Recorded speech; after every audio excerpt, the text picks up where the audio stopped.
Hola, ¿qué tal? Buenas noches y bienvenidos al programa de esta noche de miércoles, en el cual, bueno, pues el habitual debate o tertulia la sustituimos, en este caso, por un tema monográfico. Como saben, bueno, es noticia desde el pasado lunes, fecha en la que se producía el fallecimiento de su santidad, el Papa Francisco. Bueno, pues desde ese momento está siendo, sin duda, la noticia no solo de la jornada, sino también del mes, sin duda, del año. Más allá de los funerales por el eterno descanso del pontífice, pues se abre ahora el periodo de cónclaves, se abre ahora un periodo de futuro para la Iglesia, y estos son los temas que vamos a tratar de debatir en esta mesa, para la cual contamos con 3 invitados, a los cuales agradecemos y mucho su presencia esta noche con nosotros. Paso a presentarles. Por este lado, Esther del Moral, que es catedrática de la Universidad de Oviedo. ¿Qué tal? Buenas noches. Buenas noches. Gracias por estar con nosotros.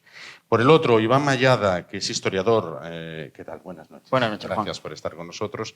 Y junto a él, Jaime Sanz, que es sacerdote. ¿Qué tal? Buenas noches. Buenas noches. Y gracias por estar con nosotros. Bueno, lo primero que les pediría a los tres es una valoración sobre la figura del fallecido pontífice, sobre la figura del Papa Francisco. Puede empezar el que quiera. Bueno, pues como un turno inicial de fijación de posición. Adelante, el que lo estime conveniente.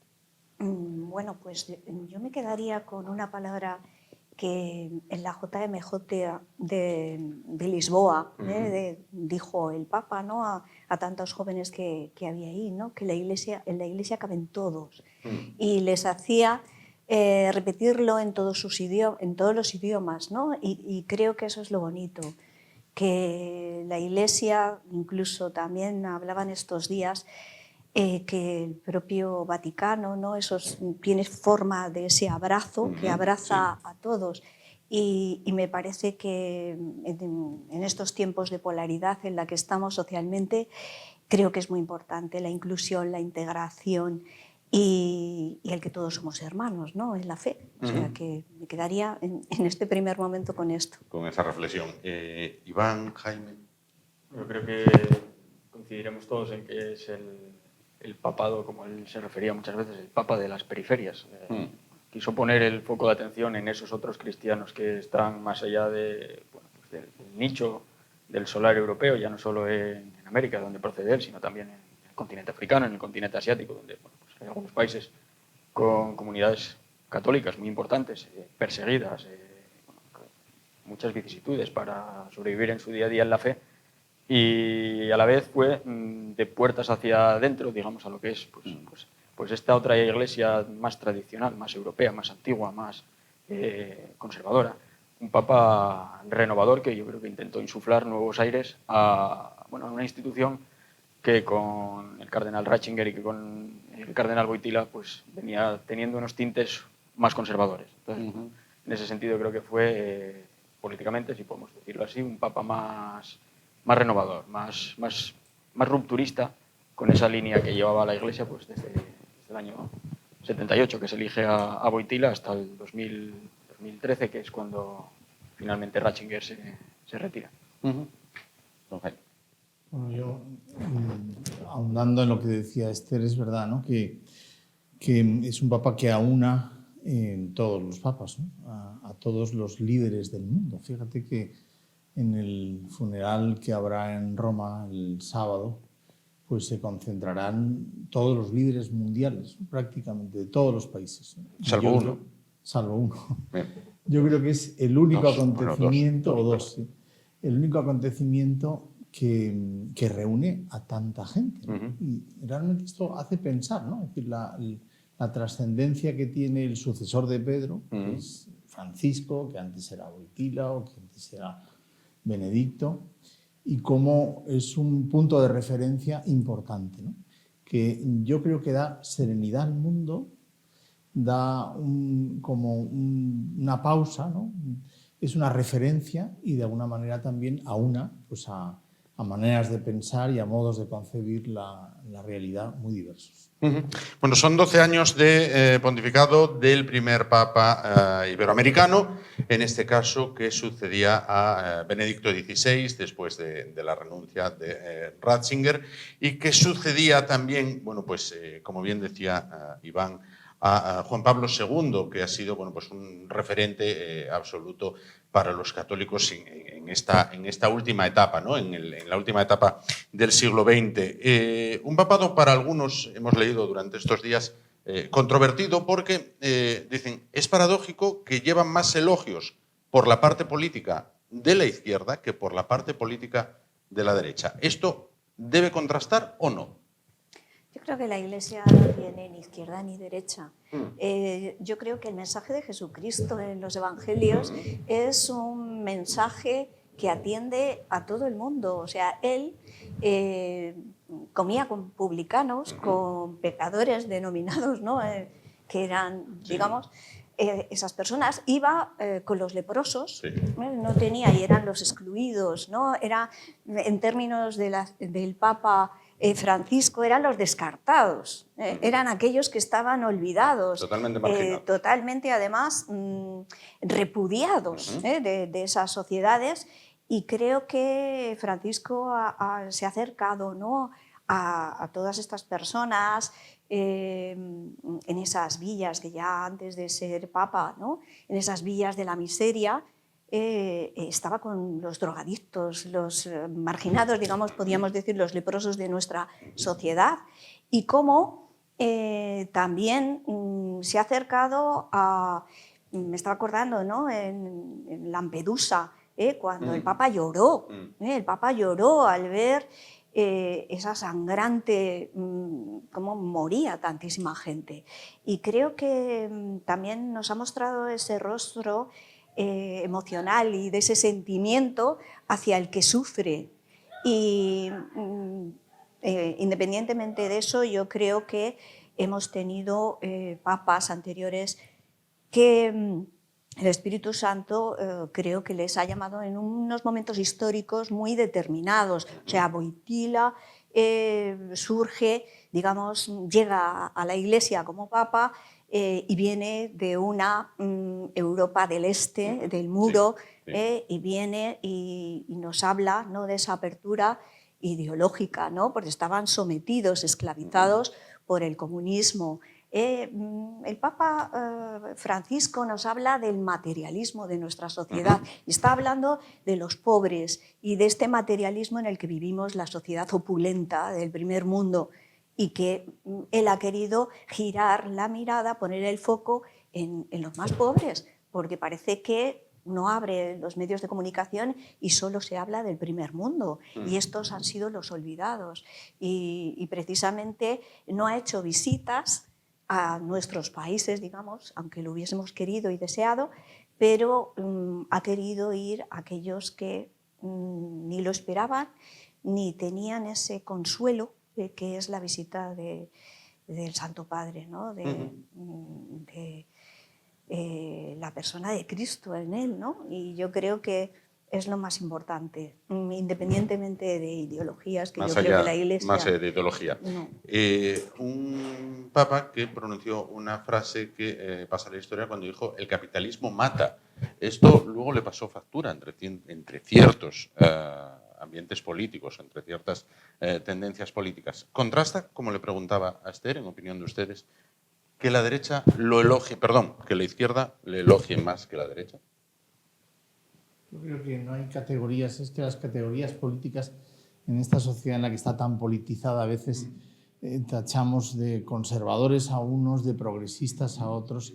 En la Iglesia no existen esas categorías, ¿no?, porque en realidad tenemos que conservar el mensaje de Jesucristo, ¿no?, y progresista tenemos que progresar en ese avance, bueno, de la fe, en ese avance del mensaje de Cristo para que llegue hasta el último rincón de la tierra. Yo estoy en un barrio humilde de la ciudad, en Ventanielles, y bueno, pues allí lloramos la muerte del Papa como en tantos sitios, ¿no?, como en tantos sitios a lo mejor de la Calle Uría o del Parque de San Francisco, ¿no? O sea, lógicamente hay no son categorías que se puedan como calificar en términos políticos y traspolar enseguida a los términos, por así decir, cristianos, ¿no? No, nosotros lo que tenemos que hacer es a veces ese mensaje de Cristo calará en unos ambientes, en otros pues rechinará, ¿no? Y será más complicado pues, en ambientes a lo mejor más opulentos, esto que decía Esther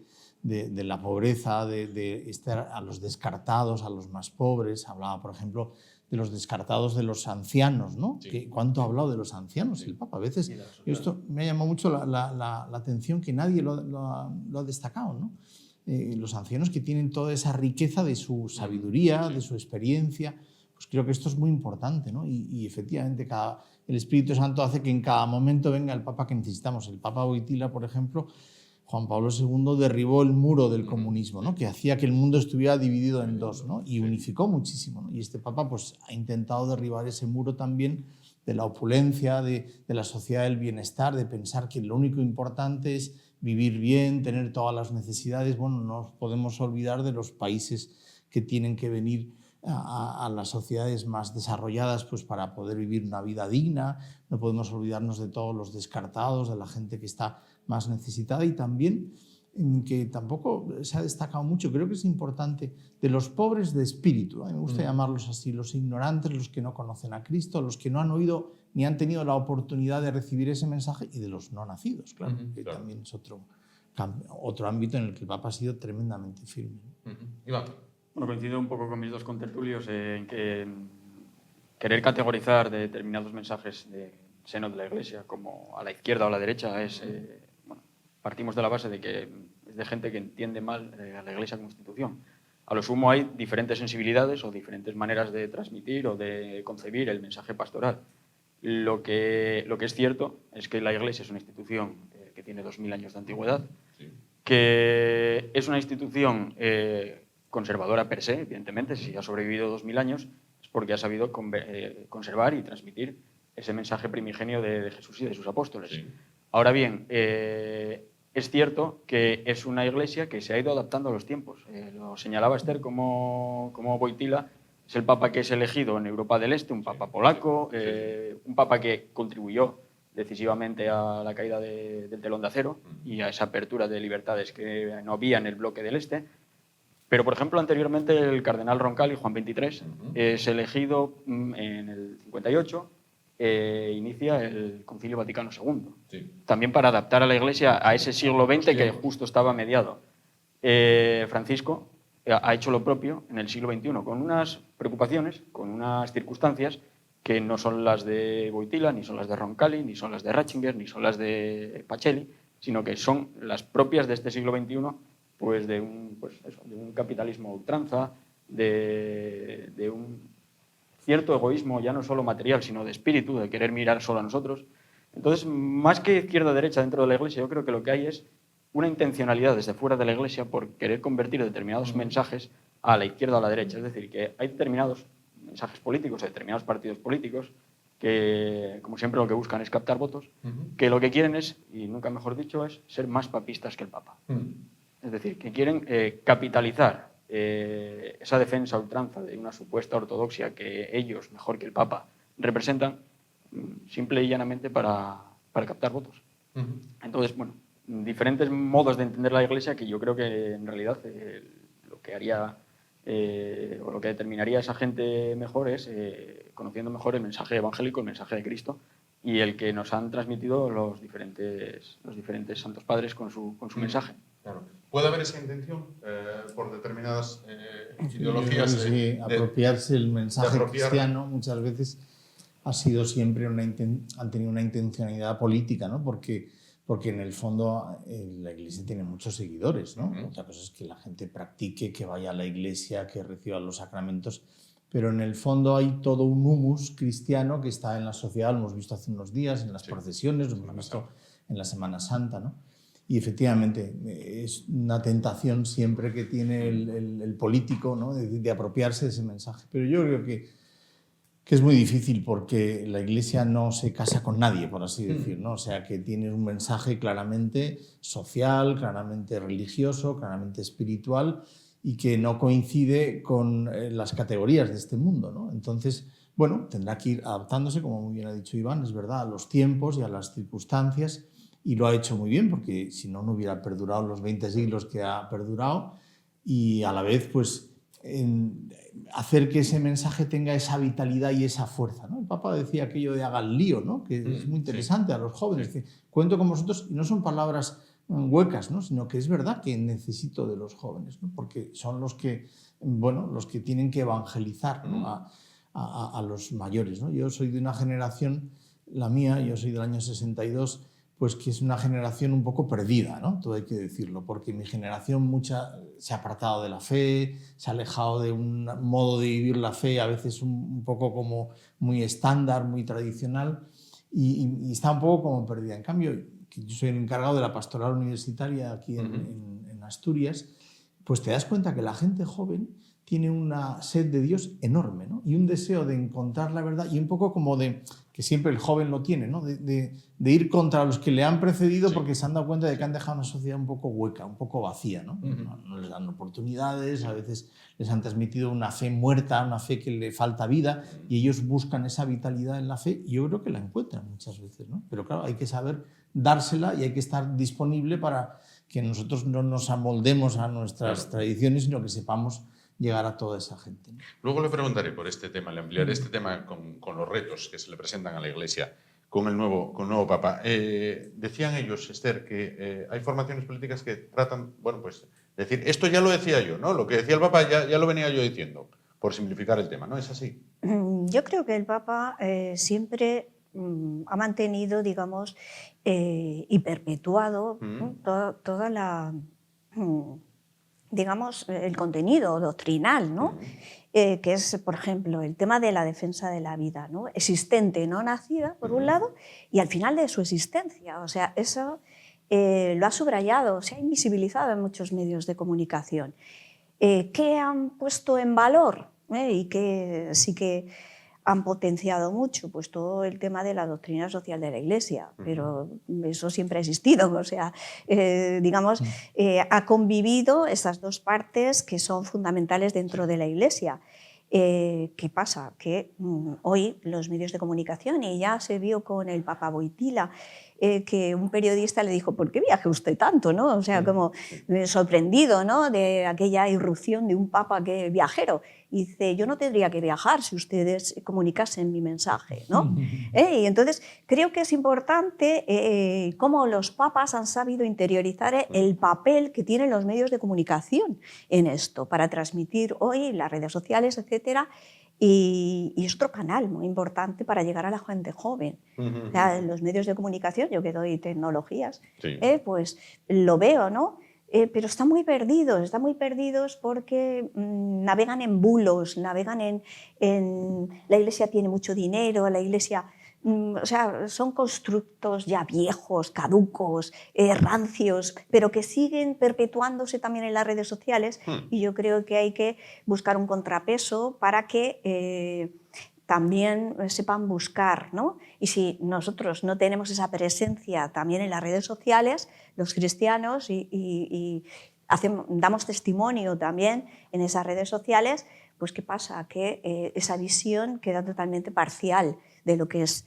Entonces vemos cómo en los últimos años bueno, pues han surgido muchas personas que están teniendo pues, visibilidad en las redes, perfiles, también para dar contenido. Y creo que debemos ser buenos, esto que se denomina ahora los community managers. Pues la Iglesia también tiene que tener estos perfiles, ¿no? Para saber transmitir ese mensaje con los nuevos medios, adaptado a esto, ¿no? Y creo que lo ha sabido hacer Francisco y ha sabido captar esa audiencia que muchas veces estaría perdida precisamente si no hubiera habido esa visibilidad. Claro. Bueno, nos ponían nuestros invitados, nuestros contertulios, algunos de los logros del fallecido pontífice durante estos 12 años en el debe. Bueno, pues también hemos podido leer durante estos días pues varias cuestiones, ¿no? que pondremos sobre la mesa para conocer la opinión de nuestros invitados. Se le acusa, de algún modo, de haber comenzado muchos debates o haber abierto muchos debates, pero no cerrado ninguno. Es decir, mucha comprensión para muchos temas, pero no no avanzo. Temas como, por ejemplo, la homosexualidad, como puede ser también el tema del celibato, como puede ser algunos aspectos en los cuales, pues sí, demuestro mucha comprensión, pero al final tengo una postura tan inmovilista como la que tuvieron los antecesores. El papel de la mujer en la propia Iglesia. Bueno, esto, quienes más lo critican dicen, sí, mucha palabra, pero poco acto. Comienzo ahora por don Jaime. Bueno, yo creo que la doctrina es la doctrina de Jesucristo. O sea, no es que tenga que cambiar, ¿no? Porque si de hecho nosotros cambiásemos la doctrina de Jesucristo, no sería la Iglesia. No sería la Iglesia de Jesucristo. Con lo cual, lo que la Iglesia tiene que hacer es adaptar el mensaje a los tiempos, ¿no? Es esto que decías del celibato. Los apóstoles eran célibes, excepto Pedro, que cura a su suegra, ¿no? Que estaba enferma.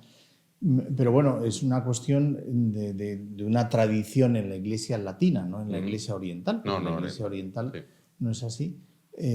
Ancestral y que tiene una tradición enorme en los siglos y que funciona muy bien, la verdad. O sea, no es una cuestión... si yo tuviese que atender a mi mujer, a mis hijos, no podría estar en la parroquia, no podría estar en el hospital de capellán, no podría estar en la pastoral, tendría que hacer un montón de cosas que claramente esa disponibilidad, pues entre otras cosas la da el celibato. Y porque el celibato no es un solterón que no hace otra cosa y que solamente se dedica a su trabajo o a lo que tiene que hacer, sino que es una persona que se casa con su parroquia, que atiende a los demás, que da su vida en servicio al prójimo.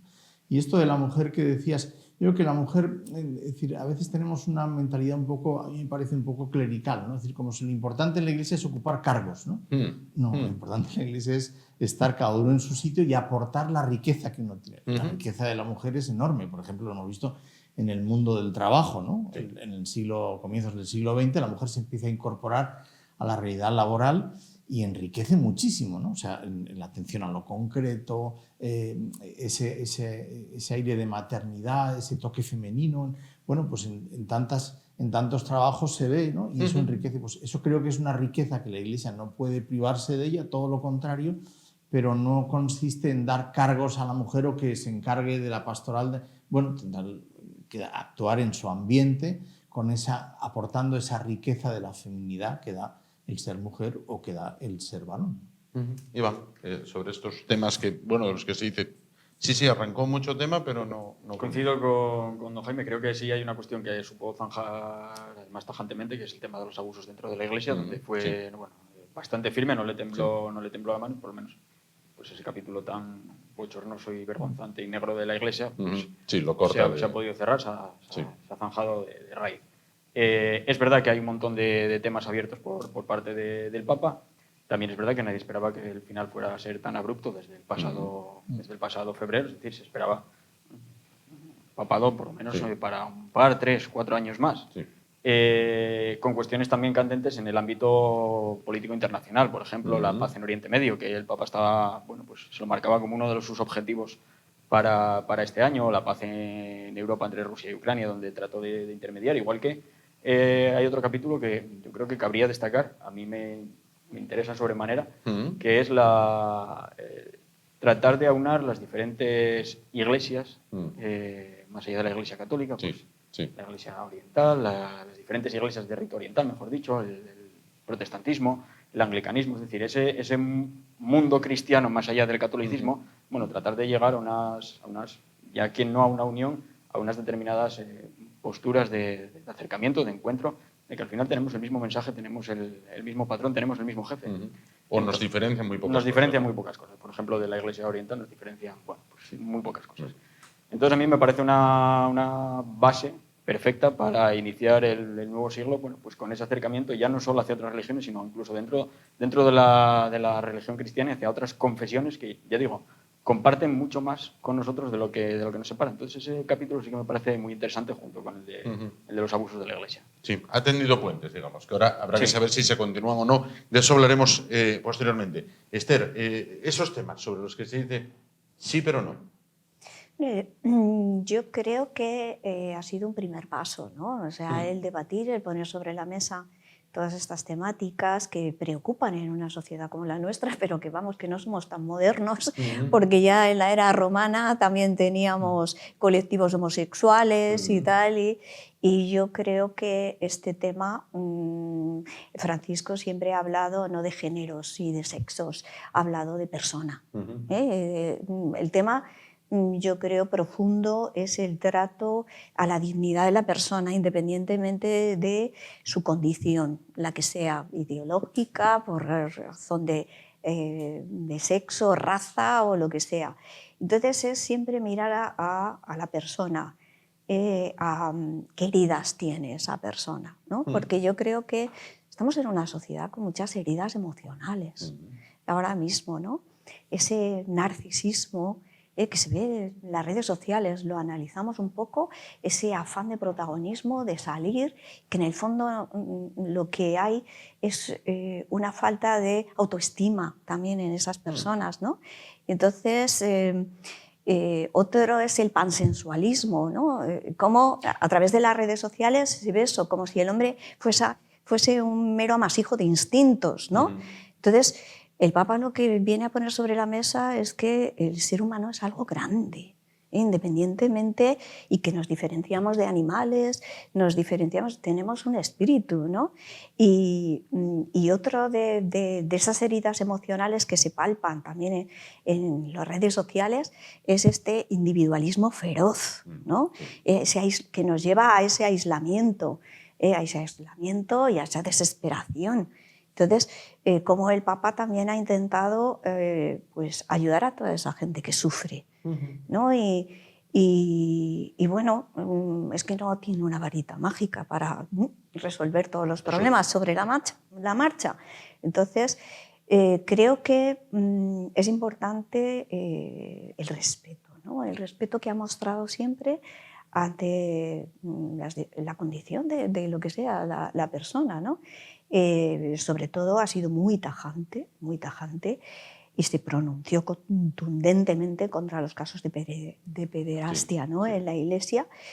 Y creo que considerando lo que estas personas son víctimas, ¿no? Y que también había que tratar a esas personas y curar esas heridas, porque creo que es importante. También hay que decir, ¿no? que todos los casos de pederastia la Iglesia solo tiene un mínimo porcentaje, un 2% de todo eso, porque la pederastia está en contextos intrafamiliares, muchas veces, en contextos deportivos, en contextos y en ambientes, como se ha podido ver en los casos de Me Too, como se ha ido viendo en otros contextos de élites, digamos, que aparecían en grupos de actores, en distintos sectores profesionales, que es donde se ha dado también todo esto, ¿no? Entonces, digamos, reducir todos estos casos a la Iglesia son sangrantes, porque son sangrantes, pero yo creo que la Iglesia hace muchas más cosas positivas que desgraciadamente poner solamente sobre el tapete la miseria, ¿no? Que miseria la hay, todos somos pecadores, ¿no? Y todos tenemos nuestras miserias, pero creo que, no sé, ha puesto el dedo en esas llagas y sobre todo el perfil de lo que es la persona, ir a la persona, independientemente de otros aditivos que lo ensombrecen, ¿no? Al final.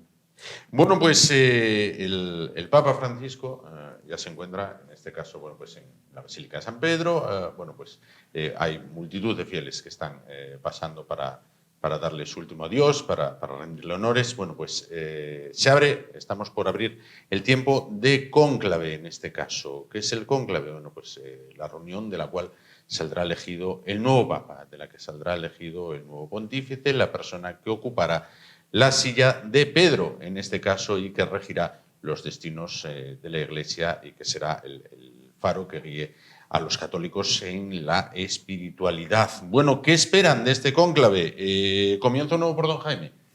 Porque aquí, vamos a ver, para los que somos, y me incluyo, totalmente profanos en la materia, hay mucho que leer. Y lees publicaciones verdaderamente interesantes y lees otras que talmente parece que estuvieras leyendo el Marca, que te ponen, bueno, se destaca mucho... Ancelotti ficha... Sí, más o menos, incluso llegué hasta leer, bueno, no sé si es... bueno, hay que tomárselo con humor. Decía, Ancelotti sería un gran papa, italiano, edad adecuada y en junio queda libre. Entonces, bueno, pues bien. Maneja bien el vestuario. Maneja bien el vestuario, además, ¿no? Entonces, bien. Pero bueno, esto, según lo que lea uno, pues lo lee de una manera u otra, ¿no? ¿Qué espera de este cónclave? Bueno, yo lo que espero es el Espíritu Santo, que es el que ha funcionado siempre, ¿no? Hablabas de la varita mágica. La varita mágica es el Espíritu Santo. O sea, la Iglesia es una institución espiritual, querida por Dios, con lo cual es Dios quien la gobierna y lo hace muy bien. Fíjate, hablabas antes del ecumenismo, ¿no? El ecumenismo es una tarea que ha empezado y el Papa quizá que más avanzó en la teología ecuménica es Benedicto. Una cosa curiosa, porque la gente no lo sabe. Pero él tuvo muchísimas conversaciones con los patriarcas orientales, muchísimas conversaciones con la Asociación de Iglesias Protestantes, o sea, y hizo grandes avances en el ecumenismo. Juan Pablo II, lo hemos dicho, pues llevó el mensaje a los sitios donde no querían escucharlo, ¿no? Porque y hizo que la Iglesia se represtigiara de esa manera tremenda. El Papa, pues, derribaba muros del individualismo, del egoísmo, de la sociedad materialista. ¿Qué nos deparará el futuro? Lo que el Espíritu Santo quiera. Por eso, uno está intranquilo ante el próximo, no, está totalmente tranquilo, feliz, porque bueno, ya sabrá el Espíritu Santo que lo ha hecho tan bien cuando uno mira hacia atrás que lo seguirá haciendo muy bien, porque lógicamente la Iglesia es suya, es el Espíritu Santo quien la gobierna y quien manda. Hay un dicho, ¿no? Por ahí que dicen, que ahora se recuerda estos días, ¿no? El que entra papable sale cardenal, ¿no? Del cónclave. Sí. O sea que, bueno, son 133 personas, pero que está el Espíritu Santo, que es el que ilumina y el que de alguna manera pues hará que salga el mejor de los papas, o sea, el que necesite la historia y el mundo en este momento. En ese momento. Bueno, eso desde el punto de vista de la Iglesia, desde el punto de vista de la historia, ¿qué espera de este cónclave, Iván? Pues bueno, como decía don Jaime, espero que sea un cónclave donde el elegido sea un papa inspirado por el Espíritu Santo y que sea sobre todo un papa de unidad. Con esta polarización de la que hablábamos antes, yo creo que es importante transmitir un mensaje de unidad, transmitir certezas y certidumbres y sobre todo para una institución como la Iglesia, que decíamos antes tiene 2000 años. Bueno, es que la Iglesia ha sido durante estos 2 milenios el faro que ha iluminado a Occidente en tiempos pues, verdaderamente terribles y oscuros. La caída del Imperio Romano en una Europa dividida en múltiples reinos enfrentados entre ellos, cada uno con su propia religión, incluso con las invasiones musulmanas. Es la Iglesia la que recoge el mensaje, la que recoge el legado greco-romano y toda esa filosofía, todo ese humanismo aderezado con el mensaje cristiano, lo sabe transmitir y sabe dar certidumbres y sabe convertirse en el faro que guía a Occidente en épocas de guerras, de desunión, de mortandades catastróficas y convertirse pues, precisamente en la institución que da esperanza, la institución que hace que muchos europeos vean en ella su leitmotiv para continuar un día más, un mes más, un año más en una Europa que ofrecía pues, de todo menos esperanzas, más bien lo contrario. Desesperanzas, guerras, persecuciones, matanzas indiscriminadas. Entonces, lo que espero es precisamente pues, un candidato, un papa que transmita unidad o que sea capaz de aunar en sí las diferentes sensibilidades dentro del seno de la Iglesia o del colegio cardenalicio y que transmita esas certezas que siempre ha transmitido la Iglesia, sobre todo en un momento donde la Iglesia afronta, yo creo que, bastantes enemigos, tanto internos como externos. Es decir, hay mucho en riesgo en estos tiempos del posmodernismo y del mensaje woke y donde todo se cuestiona y eso dentro del propio cristianismo, dentro de nuestra propia cultura, sino también fuera, con pues, muchos extremismos de otro signo religioso, determinadas intolerancias que nos acosan y que, bueno, pues en muchos casos quieren incluso hacernos creer o hacernos desvivir nuestras propias creencias. Por eso, yo estos días en Semana Santa participé de alguna procesión y bueno, pues, la verdad es que estaba esperanzado con la cantidad de gente que veía en las calles y eso me transmitía pues, un poco de regocijo de ver que pues, no todo está perdido y a veces las iglesias vas a misa y están vacías, pero bueno, hay determinados momentos en los que parece que de verdad la gente saca ese prurito de orgullo cristiano que tenemos y lo hace ver y lo hace sentir. Entonces, bueno, eso es lo que me gustaría que transmitiera el próximo Papa. Unidad y certidumbres. Procesiones seguidas masivamente a pesar del tiempo. A pesar del tiempo, que fue de todo menos bueno. La visión de la Iglesia, la visión de la historia, la visión de los fieles. ¿Qué esperan los fieles del cónclave? Los fieles, bueno, nos hallamos en un momento crítico también de desafíos con la inteligencia artificial. Sí, por ejemplo. Remito un poco a mi ámbito, ¿no? Sí, sí. A la cual el Papa fallecido incluso se refirió alguna vez. Sí. Entonces, yo me cuestiono, ¿no?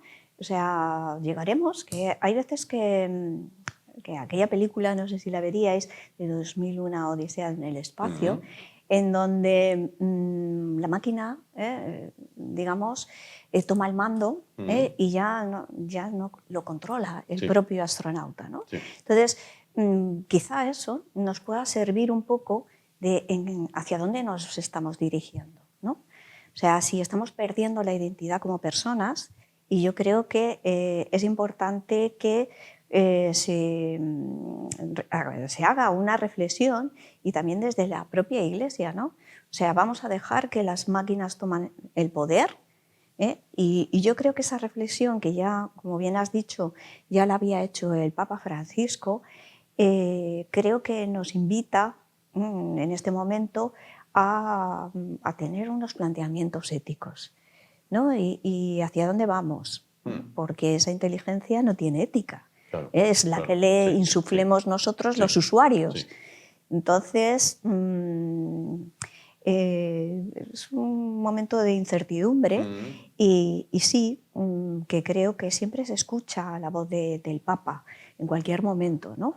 Ya me acuerdo de esos momentos críticos del COVID, en donde, bueno, todos paramos, ¿no? Y todo el mundo miraba a la pantalla cuando aparecía el Papa a nivel mundial, en ese momento en el que pues estamos en una situación de tantas muertes y de todo, y mirábamos a la Iglesia, mirábamos esto qué es, hacia dónde vamos, ¿no? Y buscábamos ese referente. Pues queremos, los fieles, queremos tener un referente que nos guíe, que nos ayude en este peregrinar, como dice también ha dicho el Papa Francisco, ¿no? Que somos peregrinos, pero peregrinos con esperanza, y que miremos con esa esperanza de hacia dónde vamos, hacia dónde nos dirigimos, ¿no? Y no quería dejar de matizar que como estos descartados, excluidos, eran los enfermos, él mismo ha dado testimonio con su propia vida, como, bueno, pues hasta el final ha estado ahí presente y ha luchado por desempeñar su tarea, ¿no? Eso que han comentado algunos, ¿no? Que ha muerto con las botas puestas. Sí.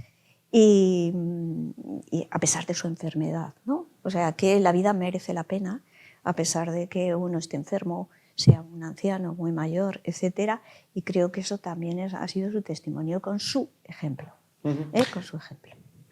Hablaba antes, Iván, de que el Papa, el fallecido Papa, había tendido puentes, ¿no? Bueno, pues puentes con otras confesiones, puentes, señalaba Esther, bueno, pues en distintos ámbitos, en distintos temas, al igual que señalaba don Jaime. Claro, llega el momento de elegir a su sucesor. ¿Por qué optará la Iglesia? ¿Por alguien que continúe con ese papel, un papel continuista, o alguien que sea rupturista y diga, bueno, no, me parece muy bien lo hecho hasta ahora, pero mi idea es continuar por este lado? Vuelvo a lo mismo, no se trata de quién prefieres tú que gane, no, pero bueno, ¿qué preferirían? ¿Una labor continuista o una labor que, bueno, Dios dirá? Bueno, yo creo que continuista con el Espíritu Santo. Bueno, otra vez al Espíritu Santo, porque realmente es cómo adaptar el mensaje de Cristo al tiempo en el que estamos. Y toda la historia de la Iglesia, cuando uno mira hacia atrás, pues esto que decía Iván es verdad, ¿no? La referencia y el guiño que uno tiene siempre a la Iglesia, bueno, ¿qué opina el Papa? ¿Qué opina la Iglesia? Sí. Es como un punto de referencia Sí. claro, firme, para que la sociedad no se desmadre, no vaya hacia lugares de los que luego no sepa volver, ¿no? Entonces, bueno, pues continuista con el mensaje de Jesucristo, rupturista con aquellas cosas que haya que romper con ellas, ¿no? O sea, aquellas derivaciones que la sociedad ha ido tomando y que efectivamente no conducen a ningún lado, ¿no? Hablábamos del materialismo, hablábamos de la defensa de la vida, hablábamos del valor de la persona, de la igualdad, de no tener ningún deseo de discriminar a nadie por su raza, por su religión, por su sexo, por su manera de concebir la sociedad. En fin, eso creo que esa es la ruptura que hay que intentar hacer, ¿no?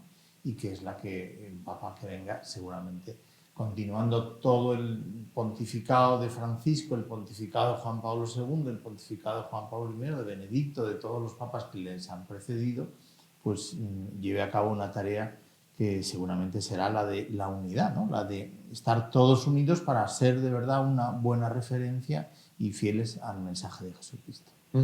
Iván, si apelamos a la faceta histórica y desde un punto de vista general y profano del tema, cuando se habla de el papado de Juan Pablo II, será un papado conservador, un papado con, bueno, pues trivializando un poco con el freno de mano puesto, en comparación con el de Francisco, que se considera más aperturista. Bien, esto suele haber en la elección de papas alternancia de uno sí, uno no, uno sí, uno no, o la Iglesia sigue también vías de, bueno, voy en una corriente de esta, en este sentido, continúo.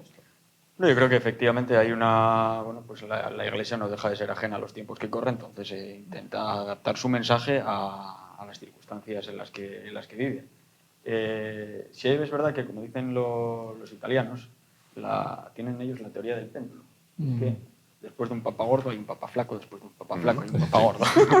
Sí, eso es lo más... Es verdad que lo dicen. Eso es lo más que le sacarás a un italiano, que de esto algo saben, porque Algo es el país que más papas ha dado y conviven directamente con ellos. Entonces, bueno, yo creo que más allá de la política que continúe el papa que resulte elegido, yo creo que lo que llama la atención a la gente y lo que suscita tanta controversia y, bueno, tanto interés mediático es más el rito en sí, la pompa, la tradición, los rituales que hay en torno a ese cónclave, a las exequias del Papa, todas esas fórmulas que emanan de la Edad Media y que, bueno, muchas ya se están incluso dejando de hacer. Por ejemplo, ya no se destruye el anillo papal.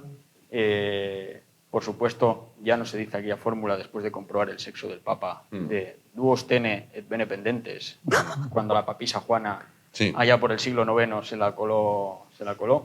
Entonces yo creo que es un poco eso, la mística que encierra todo el cónclave, el secretismo de los cardenales encerrados en la Capilla Sixtina, la fumata blanca, negra, los intereses que tiene luego cada nación intentando, bueno, pues vender a sus papables, a sus preferiti, que también genera un interés mediático enorme. Creo que es más bien eso. Yo estaba en Roma cuando falleció Benedicto XVI y coincidió allí en un viaje y, por supuesto, momento histórico. Fui a presentarle mis respetos. Además, ese día, justo el día que falleció, estaba en la Basílica de San Pedro, visitando la Basílica de San Pedro Vaticano, y creo que a los 2 días, bueno, pues hice una cola ahí de 1000 demonios, me armé de paciencia y fui. La verdad es que es un evento de una magnitud incomparable. Incomparable. O sea, se siente el peso de la historia, el pozo de los siglos, la tradición. Es algo que te hace sentir muy pequeño. Entonces, eso es lo que yo creo que cautiva a la gente, fascina a la gente, hace que la gente haga, bueno, pues, sus números, sus cábalas, ya te digo, sus quinielas, sus apuestas. Más allá de quién resulte elegido, al final tampoco nos dice nada que una persona tenga un determinado perfil político y luego no lleve un mensaje pastoral diferente si es elegido papa. Bueno, es que el 80% de los cardenales han sido elegidos por Francisco, así que se supone que resultará un papa continuista. Bueno, es que Francisco resultó de un cónclave donde el 100% de los cardenales habían sido elegidos o por Ratzinger o por Juan Pablo II, que eran, bueno, de una tendencia más conservadora, y mira, resultó la elección de Francisco, que es justamente todo lo contrario. Entonces, creo que si alguno lo supiera, tendría mensaje directo con el Altísimo, y a lo mejor tendría que presentarse la Papa. Sin duda, sin duda. ¿Bueno será el que elijan, Esther? Por supuesto, o sea, yo tengo confianza plena en que será como todo a lo largo de los siglos ha sido, y yo creo que el papel que le va a tocar va a ser muy complicado. Estamos en un momento donde la paz mundial está en riesgo, y lo decía el propio Papa Francisco, ¿no? Que todos sus sufrimientos de esta última hora los había ofrecido por la paz mundial y por la fraternidad mundial. Y creo que va a ser ese el gran reto que tenga que asumir. No dudo que tendrá la ayuda de Dios para sacar adelante, y como siempre ha sido, o sea, la Iglesia siempre ha estado en conflictos a lo largo de la historia. Tú lo sabes mejor, no he estudiado historia, pero ha sabido salir a flote siempre, y siempre figuras ha dado la Iglesia muy importantes en momentos críticos. Me estaba acordando, acabo de ver recientemente una película en donde se hacía hincapié, ¿no?, en cómo en cada momento de los cismas o momentos críticos de la Iglesia, cómo surgían, como puede ser el protestantismo y tal, pues surgían figuras eminentes, santos, doctores de la Iglesia, dentro de la Iglesia, que había, claro, contrapeso, ¿no? Y creo que seguirá siendo así, no lo dudo. Eso sí, desde nuestra condición de creyentes tendremos que pedir y apoyar, ¿no?, y rezar por ello. ¿Cuáles considera, y abro la pregunta para los tres, cuáles considera que pueden ser los principales retos a los que se enfrente la Iglesia en este siglo XXI con este nuevo pontífice que resulte de este cónclave? ¿Cuáles son los principales, no quiero hacer la expresión campos de batalla, pero bueno, o terrenos de juego, donde bueno, mejor ahora terrenos mismo de juego, campos de batalla? tenemos muchas guerras ahora mismo, en donde ya el Papa Pío XII había dicho que la guerra se había instaurado como forma de relación entre los pueblos. Y creo que hoy hay algunas que son mucho más mediáticas, ¿no? La de Ucrania, el conflicto en Oriente Medio, pero ¿cuántas hay en África? Y todas las que mencionó el último día en la bendición Urbi et Orbi, hizo un desglose de lugares desconocidos. Sí, que muchos no situaríamos en el mapa. Pero que efectivamente son conflictos, y mientras no haya paz, es imposible que reine, ¿no?, se respete la dignidad de las personas, y es un reto muy grande. Pienso que ese es el principal ahora mismo, pero hay otros que lo estamos viendo, ¿no? Cómo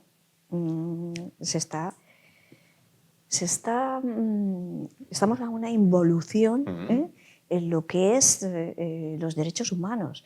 Me acuerdo haber ido de visita turística a Croacia, y estábamos allí en una iglesia muy pequeñita, redonda, es la iglesia más pequeña que hay, que es la catedral de allí.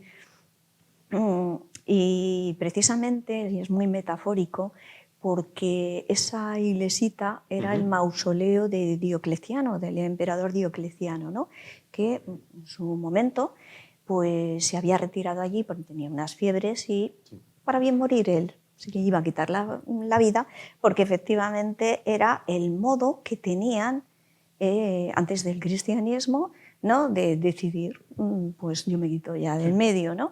Y cómo, metafóricamente, la idea de cómo ese mausoleo de aquel emperador que había, digamos, matado a tantos cristianos, martirizado a tantos cristianos, se había convertido en la primera catedral, ¿no?, donde había surgido de nuevo ese cristianismo, ¿no?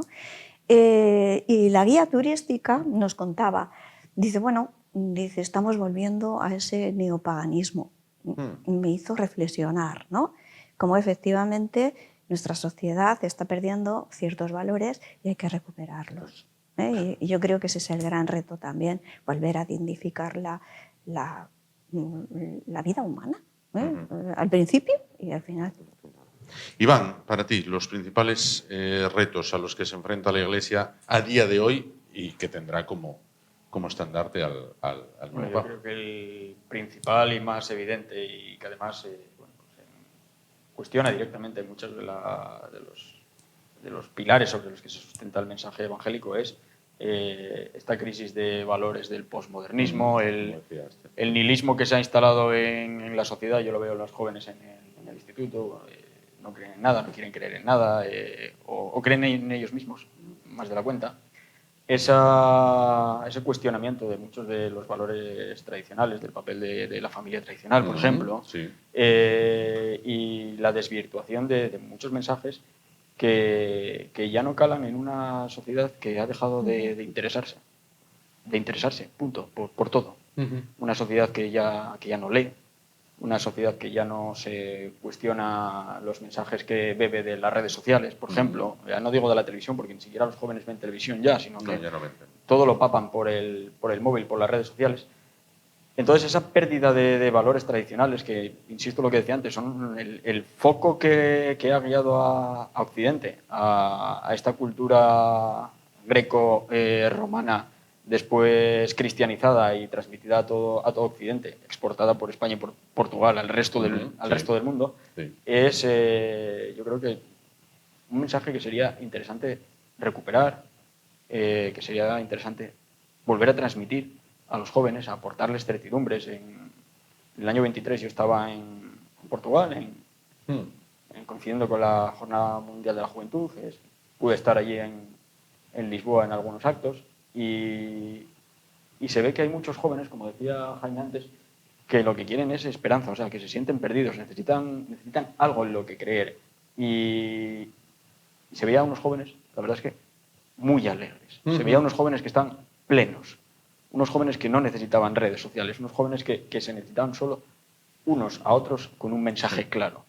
Por ejemplo, recuerdo que en Santarém coincidimos estábamos bajando hacia el sur, y hay determinadas comunidades cristianas que vienen de otros países que se van quedando en determinadas ciudades para no estar todos en Lisboa en las semanas previas. En Santarém coincidimos con una comunidad de cristianos que venían de Irak.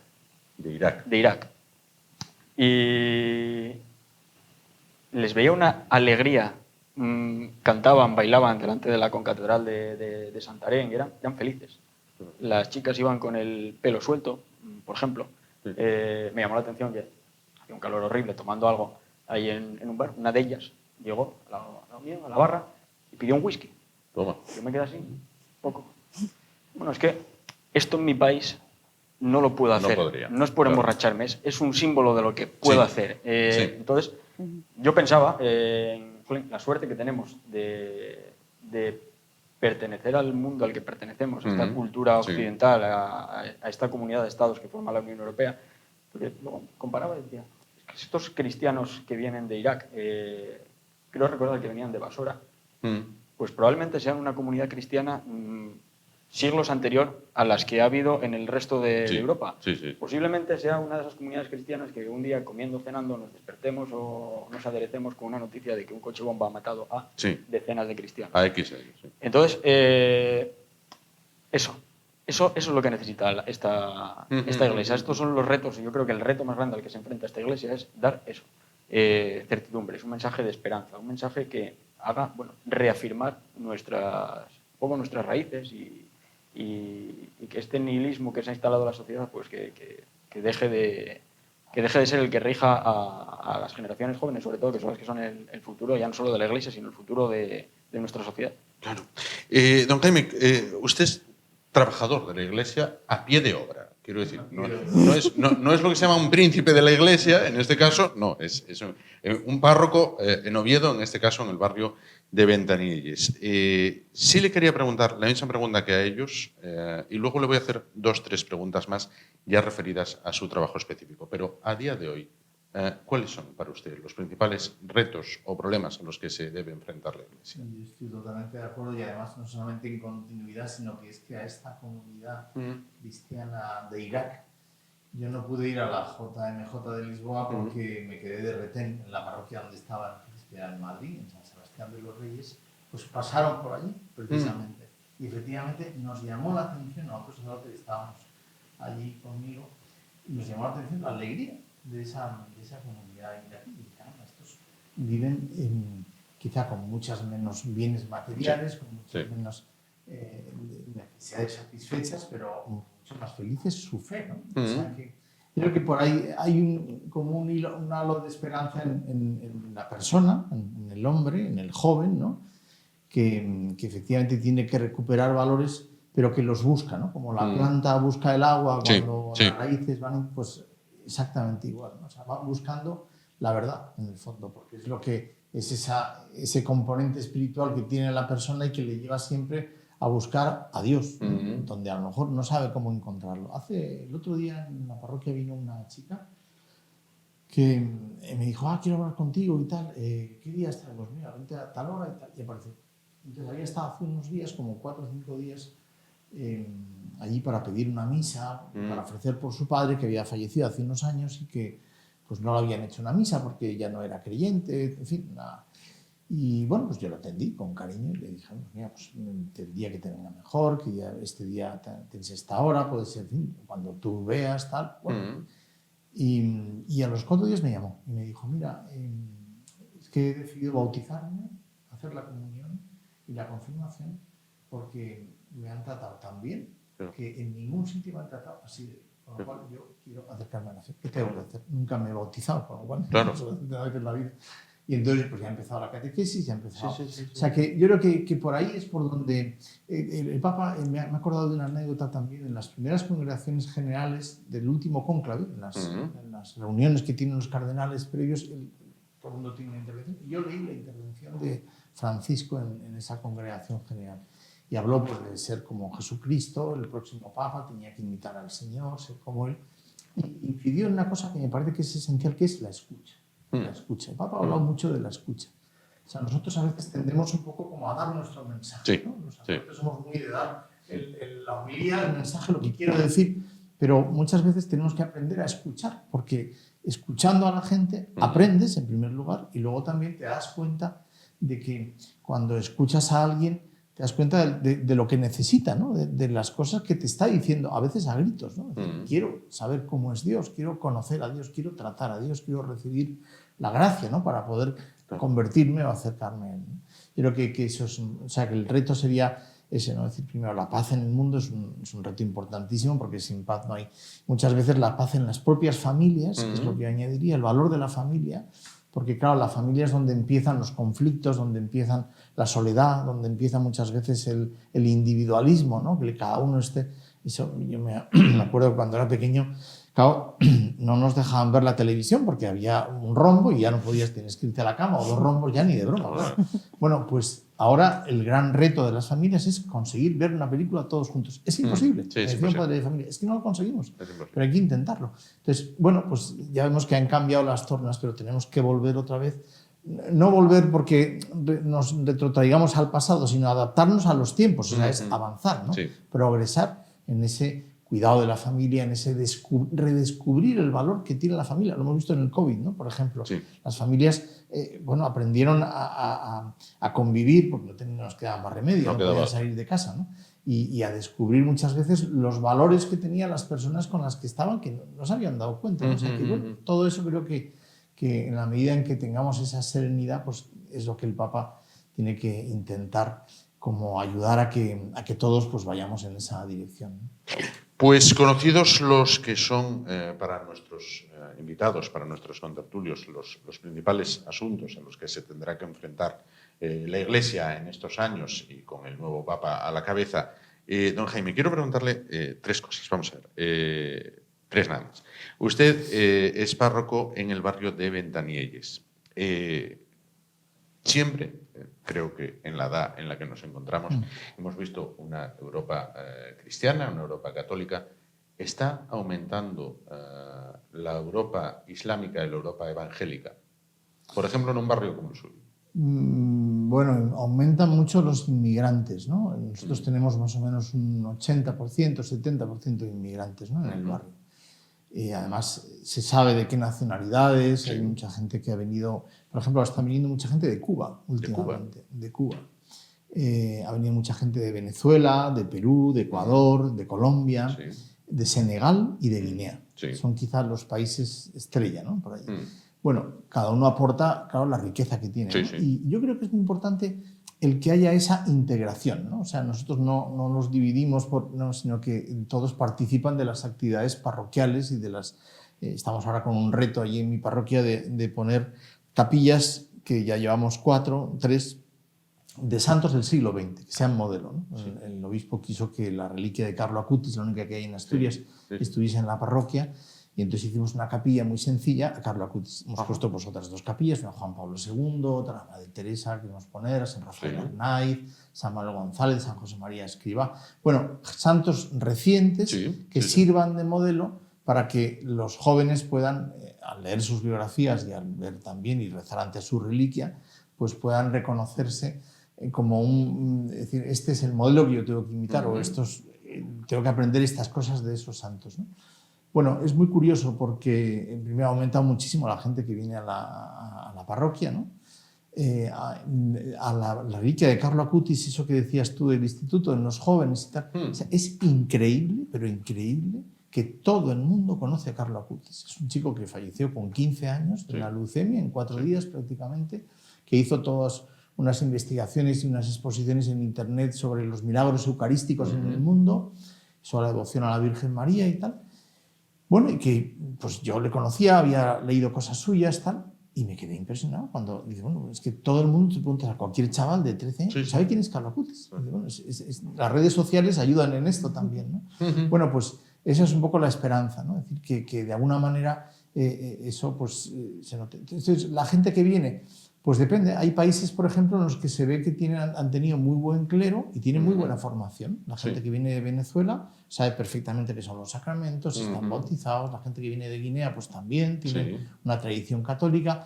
La gente que viene a lo mejor de otros sitios, pues viene un poco más perdida. Pero bueno, en general, claro, no todos se acercan a la iglesia, ¿no? Pero los que se acercan, pues bueno, se sienten acogidos y se sienten queridos, ¿no? Eso es un poco nuestra tarea, ¿no? Nuestra misión. La segunda pregunta que quería hacerle, citaba el caso de esta chica que bueno, puede encargar unas misas por su padre y acabó, bueno, pues alistándose, ¿no? Digamos, bueno, pues, se alistará bautizándose. En un tiempo de catequesis previo, claro. Correcto. Cuando uno va a misa los domingos, bueno, muchas veces ves la media edad y aquello es lo que muchas veces mi padre dice el Frente de Juventudes. O sea, aquello, bien. Cuando vas a la misa de catecismo, por cada 25 niños que hacen la primera comunión, al domingo siguiente van 3 a misa. Y hay 22 que colgaron el traje de marinero y ya nunca más. La primera y la última comunión, ¿no? Y hasta aquí estamos. Cuando llega la hora de casarse, si vas al ayuntamiento los sábados, hay una boda sí o sí, y en las iglesias hay cuando hay. A inicio de este periodo, igual que a los equipos hay que decirles muchas veces, y vuelvo al fútbol, ¿no? Hay cantera, hay relevo generacional, porque esas señoras venerables que vemos en misa, a lo mejor el año que viene igual no están, pero hay relevo generacional. Sí, las señoras venerables a mí me merecen muchísimo respeto. Sí, no, por supuesto, todo. Son señoras y señores que han sido fieles durante muchos años. Sí. Y caramba, te quitas el sombrero, ¿no? Porque han pasado por guerras, muchas de ellas, por dificultades, en fin, por vaivenes de todo tipo, doctrinales también. Bueno, ¿hay relevo? Sí que hay relevo, yo creo que hay relevo.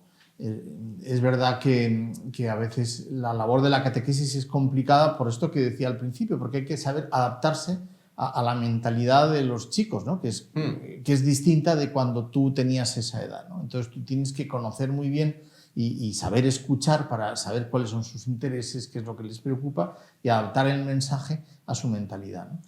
Bueno, ese es el gran reto que tiene la Iglesia, el gran reto que tiene el próximo Papa, el gran reto que tenemos que decir los matrimonios. Pues yo creo que en la medida en que redescubramos la maravilla que es una familia cristiana, ¿no? Pues todo eso.